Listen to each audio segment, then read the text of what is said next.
Je réponds d'abord que lorsqu'on est un Premier ministre qui appartient à un parti qui a fait moins de 5% des voix aux élections, il est normal de chuter. Jamais Michel Barnier n'aurait dû être Premier ministre. Parce que c'est bien le nouveau Front populaire, n'en déplaise aux macronistes, n'en déplaise y compris à l'extrême droite, qui est arrivé en tête des élections législatives.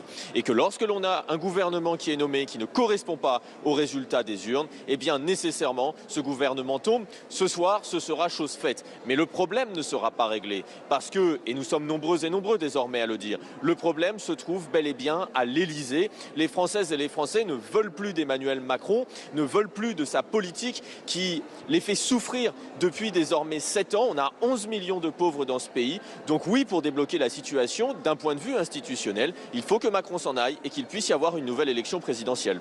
Aurélien Lecoq, votre objectif en réalité c'est de faire tomber Emmanuel Macron et la Ve République, on est d'accord?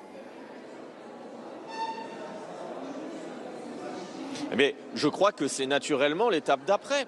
Si aujourd'hui nous avons une censure, c'est parce que nous avons un gouvernement qui est minoritaire, qui ne correspond pas à l'aspiration des Français. Parce que ce gouvernement est illégitime, parce qu'il y a eu un vol des élections législatives. Emmanuel Macron ne veut toujours pas reconnaître le résultat des élections. Lorsque l'on a un président de la République dans un État démocratique normalement constitué qui refuse de reconnaître le résultat des élections, qui s'acharne, qui est un forcené comme il l'est, alors oui, il doit s'en aller, il doit partir. Je pense qu'aujourd'hui, c'est quelque chose d'évident.